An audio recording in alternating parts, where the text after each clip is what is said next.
Good morning, my dear children. Hope you all are safe. I have a question for boys. Are you going out to play now with your friends? Those who are doing that, please stop it. You know that the situation is becoming worse and worse now. So many people are getting this disease COVID-19. So if you go out and play, you don't know with whom you are playing. And if they have that, definitely you also will get it. And you will just give that to your parents or grandparents at home. You may have saved or you may be escaped from it, but sometimes no, you cannot save the life of your elders. So my dear children, till this pandemic or till this disease is under control, please don't go out unnecessarily and play with others and mingle with others. Be safe, practice social distancing, stay at home, dear children. Will you do it? Okay? Yes. So I have another question. That question is not only for boys, it's for all the students. Can you tell me what are the basic needs of human beings? Yes. Tell me. Food, water,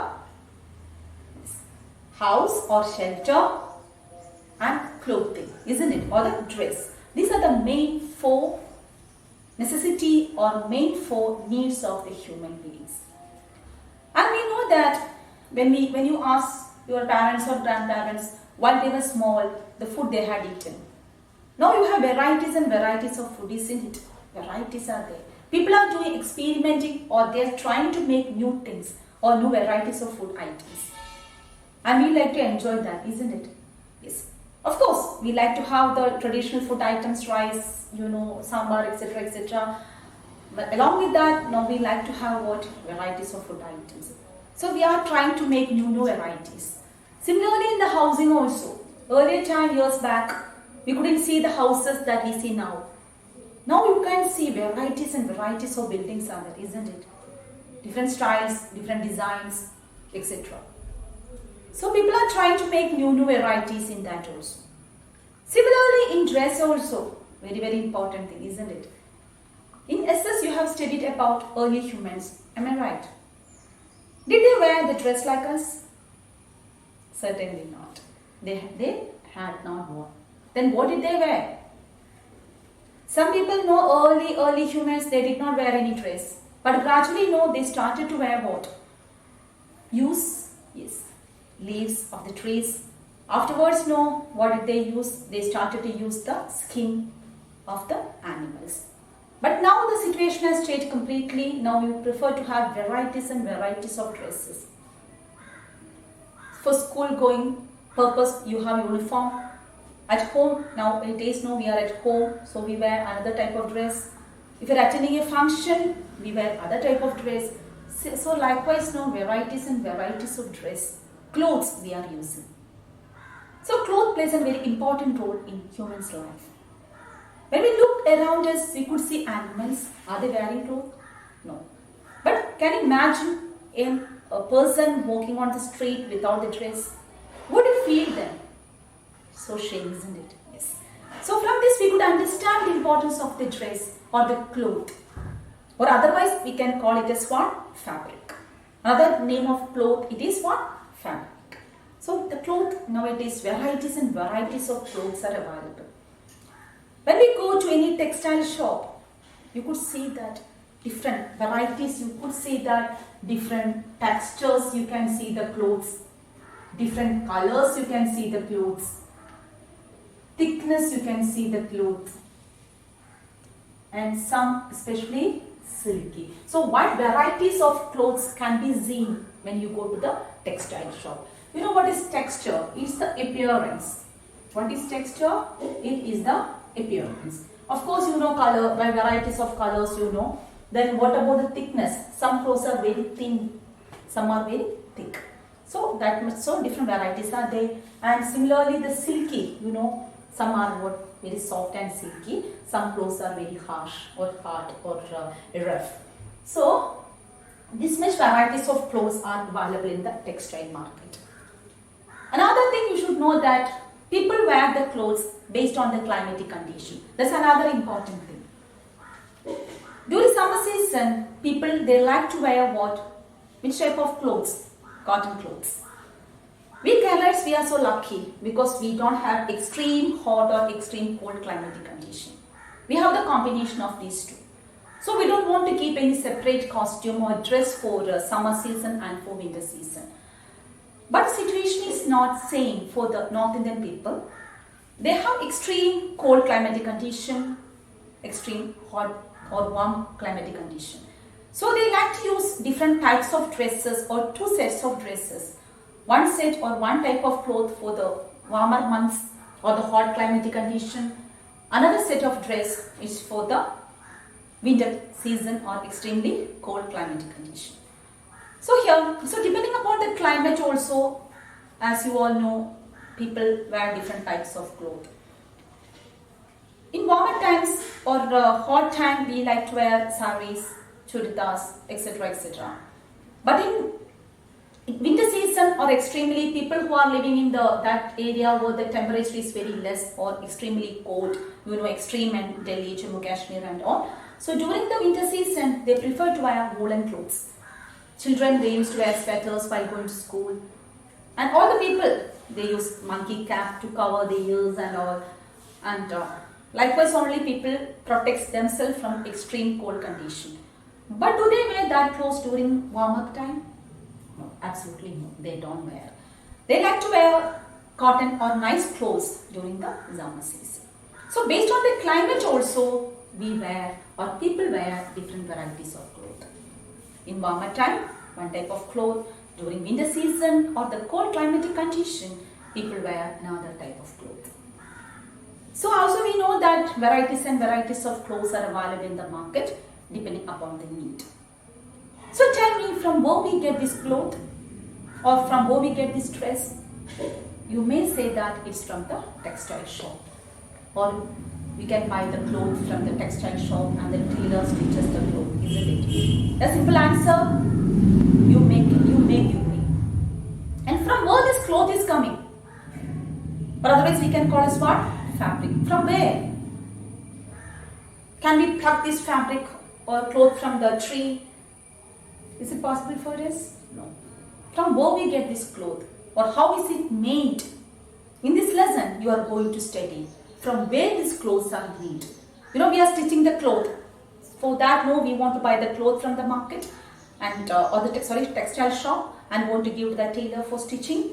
Otherwise, we will get ready-made clothes that are also stitched, isn't it? Yes. For that cloth is needed. From where we get this cloth? It is from the fiber.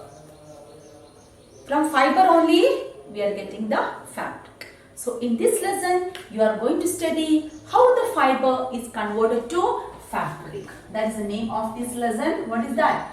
Fiber to fabric. So now in this lesson, you are going to study how fabric or cloth is made from fiber. Then tell me, what is meant by fiber? It is the smallest thread from where the yarn is made. What is fiber? It is the smallest thread from which the yarn is made. And yarn, cloth, or otherwise known as what? Fabric. This is the, just observe, this is the smallest part. Just observe it. This is the smallest part. Smallest part that can be seen for making the cloth. This is the fiber. I hope you can see it. It is the smallest part. Clear? It is the smallest part. And from this thread, from this fiber only, this thread or this is the yarn is made. From the smallest, this is the smallest part of this yarn. And from this yarn is this, from this fiber only this yarn is made. Okay, fiber joined together to form what? Yarn. And from this yarn only we will get the fabric. That is it. So the fiber, it is the smallest thread that can be seen for stitching the cloth or for making the yarn. Fibers, they join together to form the fiber, join together to form the yarn, and the yarn is used for making the fabric. In different styles only, different varieties of cloth or different varieties of yarn are available. Thread force tailors, they often use this. and for making the cloth or weaving, spinning and all, no, people are using this. Different types of threads are there depending upon the cloth that we like to wear. If it is silk, one type of thread is using. If it's a cotton, then cotton thread are using, cotton fibers are using. If it is another any material, that type thread is using. Clear? So that is about the fiber and how it is converted to fabric. Then we are going to study in detail in the later session. So here the cloth, they have different texture. That's the way it appears. When we see a cloth, by appearance, by seeing it, we can guess which type of cloth is that. Next, colors, as I told you. Next, about the thickness of the cloth. Then is the silky. Silky is attractive, isn't it? Silky. It's very. We often say soft and silky. It's very attractive. People wear silk sari, silk shirt and all. Silk churita, because people give importance to silk as it is very shiny and it's very costly also, and it is very expensive.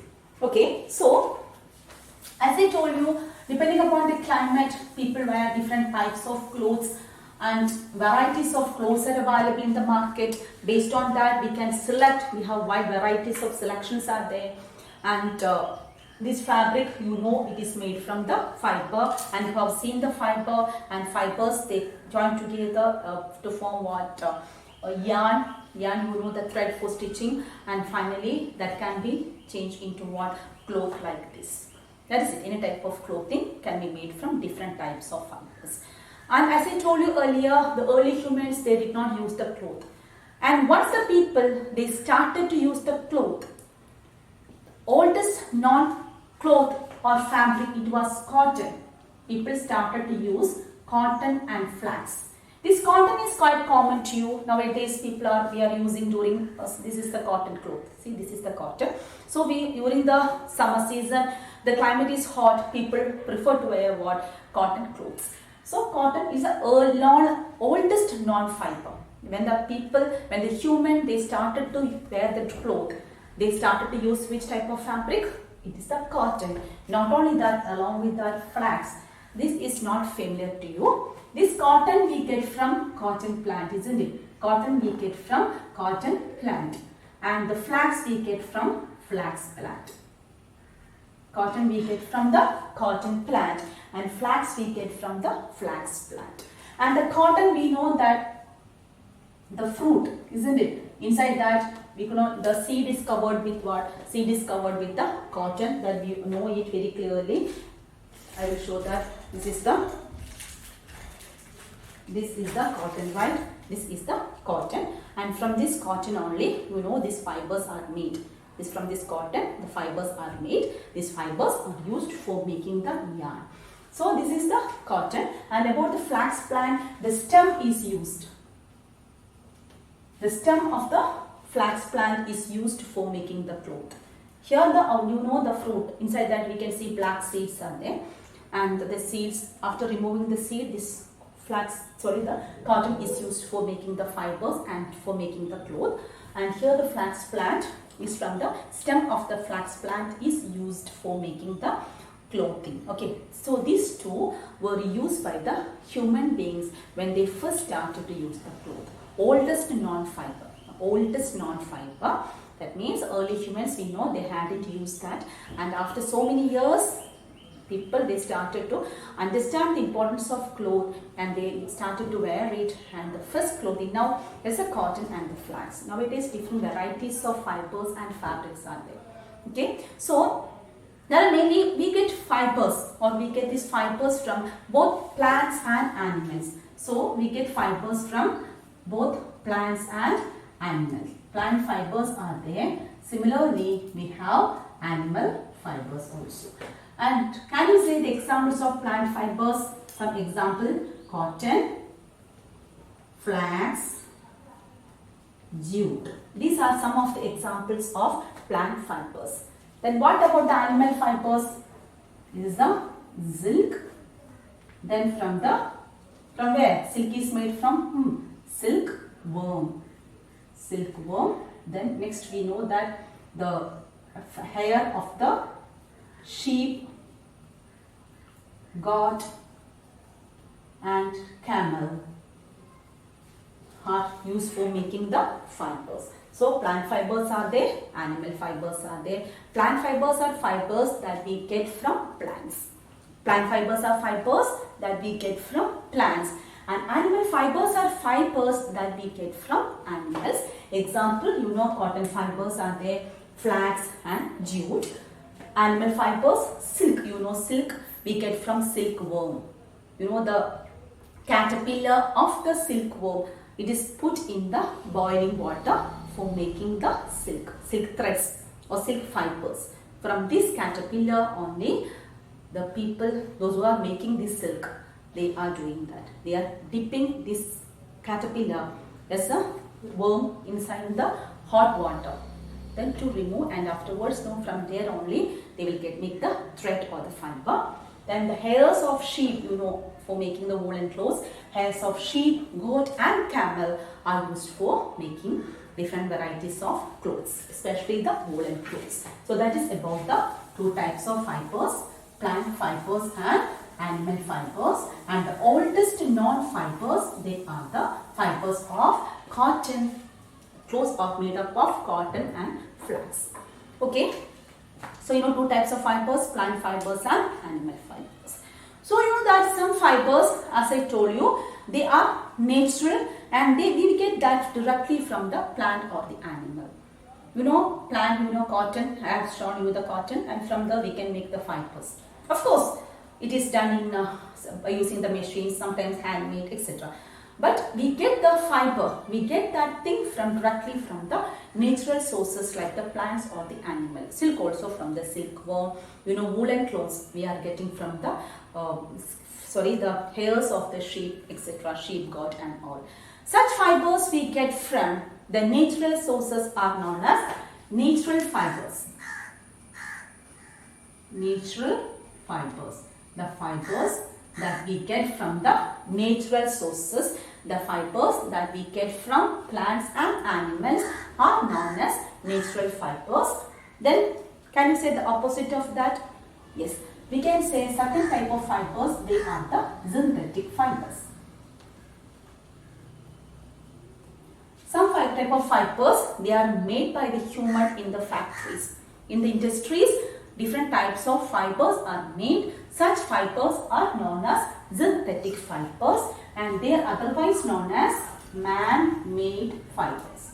Synthetic fibers are otherwise known as man-made fibers.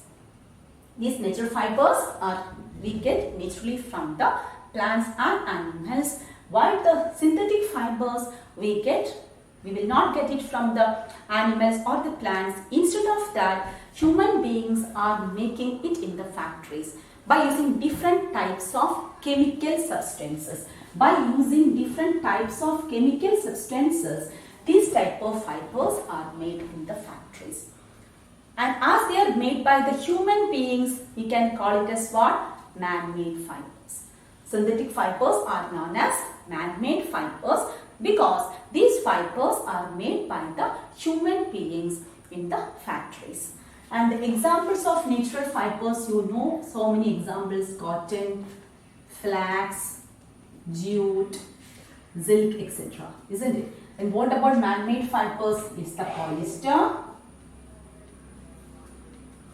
nylon, acrylic. These are some of the examples of synthetic fibers. Polyester, you all are familiar with that term. Polyester is a type of plastic and we get it from petroleum product. You know from where this kerosene, petrol, etc. is made, or we get from that type of substances we are getting the polyester also. And nylon, this actually is a type of plastic. And for making, you know for what this polyester we use? For making different types of polyester materials we are using it. Saris are there, shirts are there, churidars are there, polyester materials are there. Nylon also. You know nylon, especially for making the waterproof materials, raincoat, swimming suit, swimmers using different types of dress, no? They all are made by using the nylon. And the acrylic, this is a type of paint, acrylic paint, you know, for painting in the fabric, you are using this acrylic type of paint. and you know that for making the fibers, glass, fiberglass and all, no. So instead of plastic, this high quality, we can use the acrylic. It's a type of plastic, but good quality plastic. It is unbreakable also. So it is also made from fibers. It is manufactured in the factories. So these are the different types of fibers: natural fibers and synthetic fibers. Natural fibers are we get naturally from the animals and plants. Of course, we want to do so many processes for getting the cloth from it, but these fibers directly, or synthetic fibers itself are made in the factories by using different types of chemicals. And example, polyester, nylon, acrylic. These are rayon also. So many examples are there that come under synthetic fibers. They are man-made fibers. Why they are known as man-made fibers? Because they are prepared or they are made by the human beings in the factories by using the chemicals. Okay, now we can move on to the next session. Why different clothes are used in different climatic conditions? Why different types of clothes are used or fabric are used in different climatic conditions? As I told you earlier, we use the cotton cloth. We use the cotton cloth during summer season. Summer season, what happens, we sweat, isn't it? Sweat starts coming. So when we wear the cotton cloth, the dress or our cotton cloth, it absorbs the sweat. What happens? This cotton cloth actually is very soft. When we touch it, it is soft. This cotton cloth is soft, and when you use the cotton cloth, especially during the summer season, we know we all sweat during summer season. If extra sun's heat is there, we all sweat. That time, this cotton cloth, if we wear, this cotton cloth absorbs this heat. Absorb the sweat. And what will happen to that sweat? Will it be there in the dress? No, it will be evaporated. Can you tell me what is evaporation? Last year you studied about evaporation. Who can tell me what is meant by evaporation? Changing of water into water vapor. How we dry our clothes? We put it under the sun, isn't it? The water washing, we know that what is there in the cloth. So when we keep it under the sun or in the wind, what will happen? This water will changes into water vapor, and what will happen? The clothes get dried. Same manner, when we wear cotton clothes during summer season, if we sweat, this cotton cloth, it absorbs that sweat. Sweat is water, isn't it? So it gets evaporated, or it changes, water get transferred into, or changes into water vapor and get evaporated. Clear? So we feel what? Comfortable during summer season when we wear which type of clothes? Cotton clothes. Then why can't you wear the polyester cloth or silk cloth during summer season? It cannot absorb the water. We don't feel cool when we wear silk or any other woolen clothes. Can you wear woolen clothes during summer season? Can you imagine what happens then? So, cannot imagine, isn't it? We feel extremely hot and we feel like removing the dress and one. We can't. But during summer season, we prefer to wear lightweight, loose cotton clothes. Tight clothes also should be avoided during summer season. Because we feel uncomfortable when we wear the tight clothes. So all type of garments, undergarments, etc. all should be which type of material? Cotton material, especially during the summer season. Then about the cold winter season.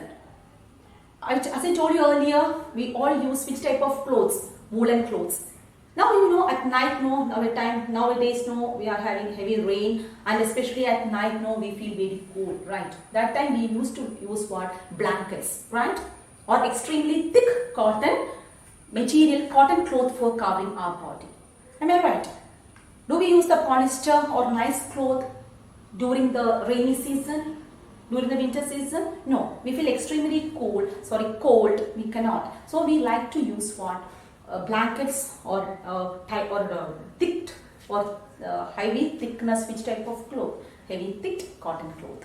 So why we are using the woolen cloth during the winter season? Who can tell me? When we use the woolen clothes, we know that blanket and all, we could see small holes are there in the blanket. small holes are there in the blanket. So when we cover our body by using the blanket, you know, at night especially, or during daytime when we wear the sweater, if you are going to hill station, that means Ooty, Kodaikanal at all. During daytime also, especially during some climatic condition, we are forced to wear the sweaters. That time, why the sweater provides us what? Heat. Our body is releasing, you know, our body has particular temperature.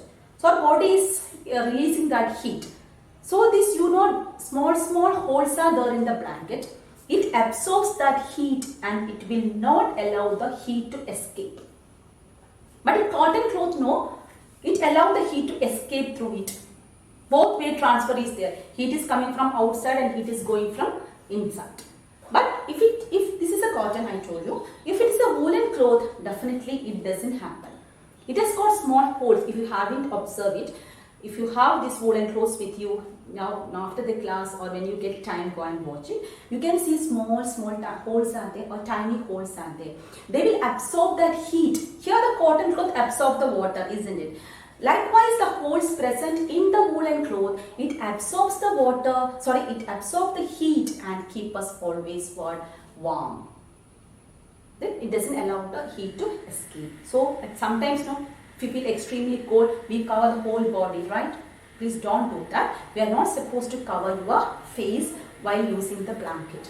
You can cover your ears because ears, especially the feet, these two areas, through these areas, no, the external air or the outside air enters our body. So your advice, if the climate is especially cold, you just cover the feet completely. Along with that, cover your ears also. Then we can feel yourself comfortably during winter season. If you cover the whole body, especially the face and nose, do you think what will happen then? Yes, whatever the oxygen, carbon dioxide you are releasing, it doesn't go out. It will remain there inside the blanket. So we feel so tired. So when you are using this, kindly using the blanket at night, kindly please don't cover your face. Whatever material you are using, because when you release, especially the blanket, it traps whatever you are releasing. It does not allow the air or the heat to escape. So you can use the blanket for covering the ears, whole body as well as the feet. Clear? So why these woolen clothes are used? Woolen clothes have air holes to trap the heat from our body. Now we can discuss how we can identify different types of fabric. Identify different types of fabrics. We know that different types of fabrics are there, polyester, cotton, silk, nylon, etc. So how can we identify which one is cotton or which one is natural fiber and which one is artificial fiber? You know, this is a cotton, this is a natural fiber, and this is polyester. This is a artificial fiber. Clear? Even though both look white in color, this is when we touch, we can easily feel it very easily. This is the cotton and this is the polyester. Clear? So how can we identify the fabrics? As you know, when I look at it, you can easily say that this is the cotton. Another method is there to find out which one is natural and which one is synthetic. This is the natural one. If I burn this cotton, if I set fire, if I burn the cotton, it burns completely. And it should have a sooty flame. It should have a sooty flame. You know the flame, it is not blue flame. It's a slight yellow color flame is there when we burn the cotton. But even though the color is not blue, when we gas and all, we could see if it is burning properly, we could see the blue flame. And if it is not burning, if it is not showing the blue color, yellowish flame, it is not burning completely and that releases poisonous gases. That gas is not good to water breathe. Clear? So this cotton when we burn the cotton, it burns completely, even though the color of the flame is sooty, that is a yellowish light flame. That means the smoke is, a small amount of smoke is released, but it burns completely and you will get ash. You know what is ash? When we burn paper, we will get what? That black color powdery substance. Black color powdery substance is known as ash. So when we burn this cotton, we will get what? Powdery black color substance known as ash. It burns completely. And particular smell also. When we burn the cotton, when the cotton dress get burnt, also a particular smell we will get.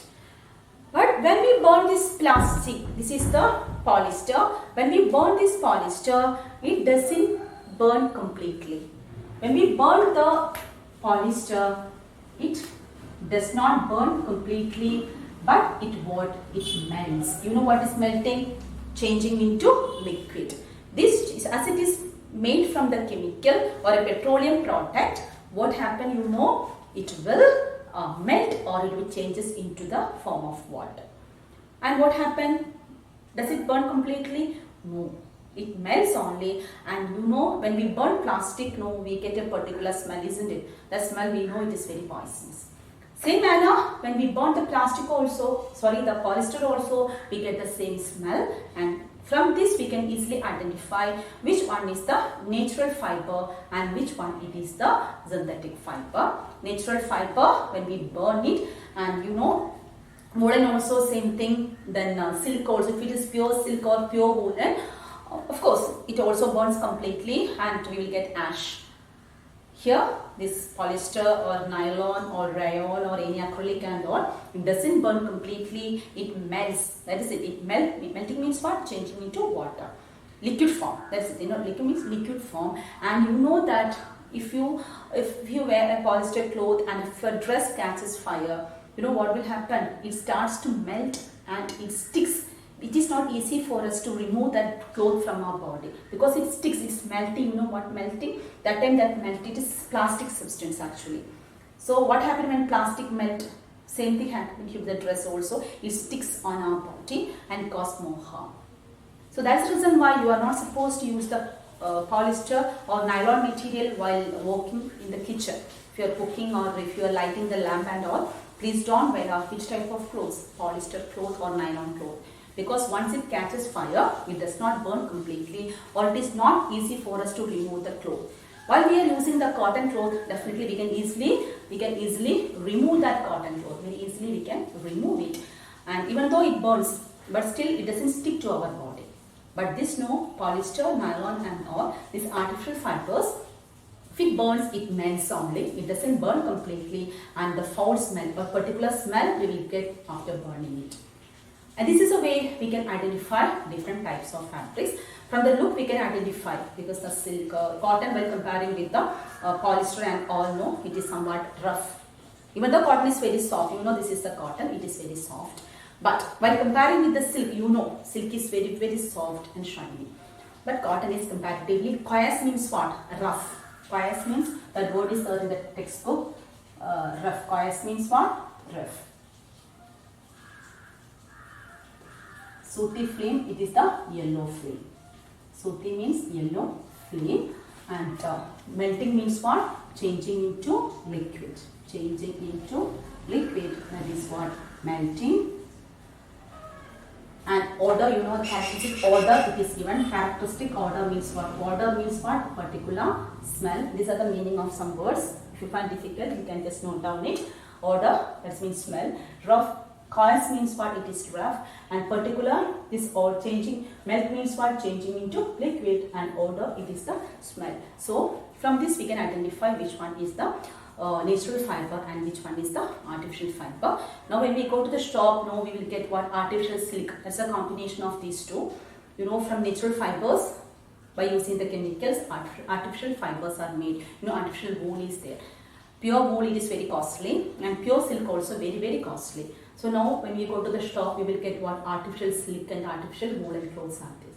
Clear? So today we have already discussed about how this fiber, or understood that from fibers only fabric is made or the cloth is made, and different types of, and the oldest known fibers, what are they?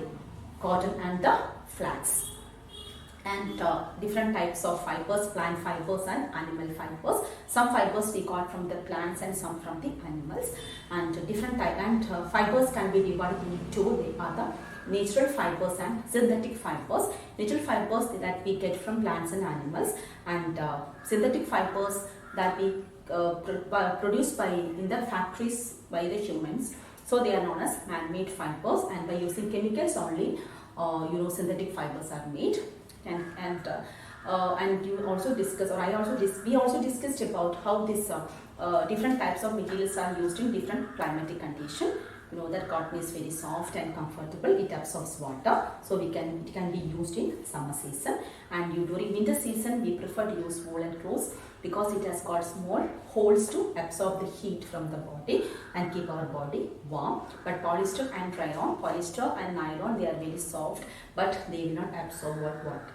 And how can we identify different fabrics also we discussed, depending, so by burning, and simple method is that by burning we will, if this burns completely producing ashes, then we could understand it is the natural fiber. If it doesn't burn completely or if it melts, no, then we can understood that it is an artificial fiber or the synthetic fiber or the man-made fiber. So the next, in the balance class, we will discuss about the how this fiber is made to fabric and from where the cotton is produced, etc. And before going to the end, I would like to discuss about your upcoming examination. And you know that your exam begins on 13th, right? July 13th. So prepare the lesson very thoroughly. And I know that many of you are feeling tension because you are going to write the online examination for the first time. Am I right? Many of you are feeling tension, how to write and how to answer, how to send and all. Please don't worry at all. It is just like your normal examination. Only one difference is that normal examination you are writing from your school, but this examination writing from the home. That's not the main difference. And the question paper will be given to you through WhatsApp. Question paper. As I used to send the notes, same manner, I will send the question paper also. And what you should do, read the question paper very thoroughly and write the answers. You should be ready with science test paper book. That's very important. You should be ready with the science test paper book. And you know that in the first page, usually you write your name, isn't it? Normally, in any book, you write your name, you stick the name slip here, you write the name and class here. Here also you used to write. But here when you are writing this midterm examination, the page, if you are writing the midterm examination in this paper, first you should write what? First midterm examination. And here write your name, class and division. Very important. In the page, so don't think that it is enough to write in the front. No. Because you are sending this paper to me. You are sending these papers to me. So wherever you are writing the test paper, clear, you should write your name here, class and division. If you are using two papers for writing the test paper, in the two papers you should write your first midterm and name and class and division. Clear? The two pages. Now after writing, only write the answers. I am repeating it. Please don't copy the questions into the test paper book. Afterwards, you can do it. If you want the questions, you can do it. But if you want for sending to me, write only the answers because only specific time is given. If you start writing the questions, you cannot complete the answers. So write only the answers in the test paper book. Okay, write only the answers. Please don't copy the questions. Put the question number very correctly. After writing the answers, then you take the photos of the paper and send to my personal WhatsApp. You know my WhatsApp number. Please don't send to their WhatsApp group. Class WhatsApp group, please don't send. Science paper, I'm talking about the science, send to me. SS sent to that concerned teacher, maths to concerned teacher. I'm talking about science only. Clear? Don't talk about any of the subject. Science you should send to me. Okay, to my Lakshmi teacher, and you know my WhatsApp number. And if you don't know, I will give you the number later. To that number only, please send the answer sheets. Clear? So don't feel any tension. It's very simple. You can sit at home and write comfortably. Take the photos and send to me directly. Clear, children? If you have any doubt, you can WhatsApp. You can ask me through WhatsApp. Clear? You can call and you can ask. You are free to do. Prepare well. Read each and every line in the textbook. From anywhere you can expect the questions. Clear, children? So all the best for your examination. Study well. Score good marks. I am expecting good marks from each and every one of you. So write the exam, do it properly. Please don't go out. Remain at home, study properly, stay home, stay safe. It's bye from me till we meet in the next class. Bye once again.